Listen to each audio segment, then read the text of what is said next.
What is up, everyone? Welcome back to another video today, and in this video we are doing the 67th installment of Random Model Airports. Today we're going to be doing the Key West International Airport.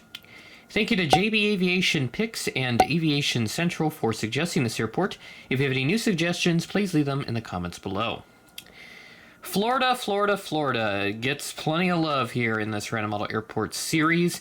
This is like the 6th or 7th and probably the last airport that I can do in Florida since I've done all the other ones, because I've done Fort Myers, I've done West Palm Beach, Jacksonville, Tallahassee. I haven't done Pensacola, though. That'd be a good one to touch on at some point.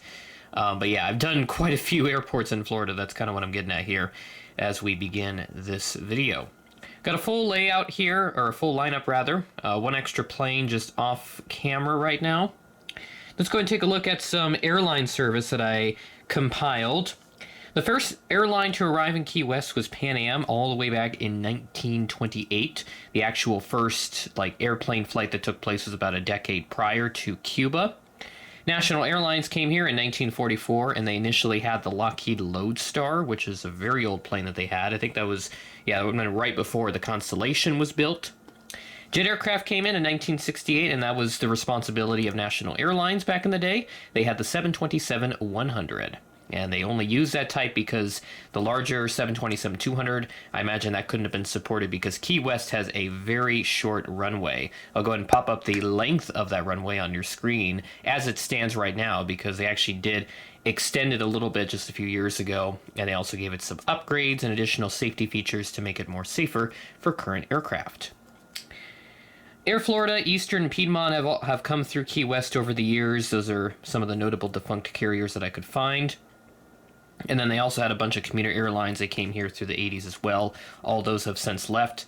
Delta's come through here before. Initially, they didn't have the mainline service. It was Comair that started it. Then they discontinued that. And then Delta Mainline came here a little later on.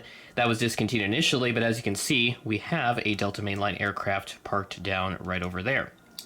So again, a nice full lineup here at Key West, and we're going to go ahead and get started here at gate number 1, which we're going to swing down to right now because that is what we do best. And look at that full lineup there. Awesome setup that we have here at Key West. No jet bridges, none of that, so that takes me less time with regards to setup, but that is how we roll.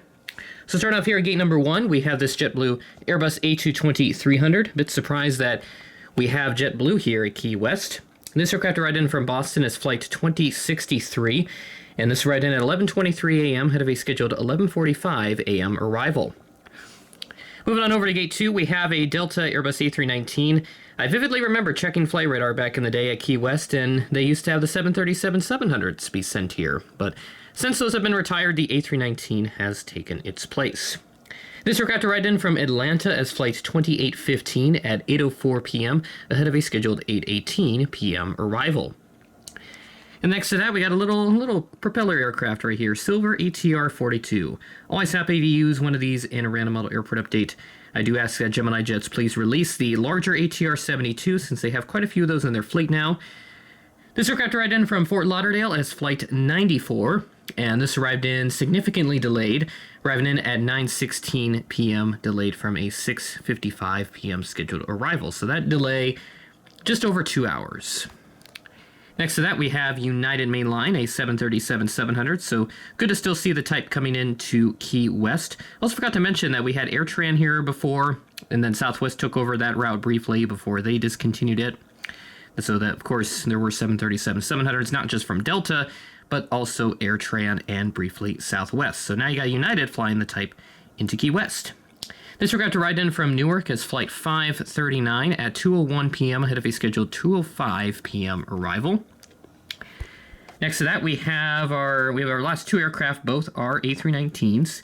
We have an American A319S. Then this came in from Philadelphia as Flight 3061 at 2:21 p.m. ahead of a scheduled 2:28 p.m. arrival. These A319s love to go to airports with short runways, so Sharklet variant for American. And then our last aircraft at the terminal, we have an Allegiant A319, one of the newcomers here to Key West. This arrived in from Orlando Sanford, one of their Florida bases, is Flight 2937 at 9:34 a.m. ahead of a scheduled 9:57 a.m. arrival. And our last aircraft will swing back to the other end of the terminal here, where we have maybe a bit confusing, but also a bit coincidental because I did mention Comair earlier in the update talking about the history. But this Delta Comair CRJ-100 is being substituted for a privately operated CRJ-100. This arrived in from Manassas, call sign November 9er Yankee Gulf, which is the aircraft's registration. And this arrived in at 12:30 p.m., delayed from a 12:29 p.m. arrival, only behind by 1 minute. And that will do it for Random Model Airports number 67, and our second and final Random Model Airport update for October. So as we move into November, yes, we do have 5 Fridays in November, so we'll be getting 3 Random Model Airport updates, 2 on Fridays and then 1 on Monday. So be on the lookout for that, as we've got plenty of exciting content moving forward towards the end of 2024 and beyond. With that being said, that is the end of the video. Thanks for watching, and I will catch you in the next video.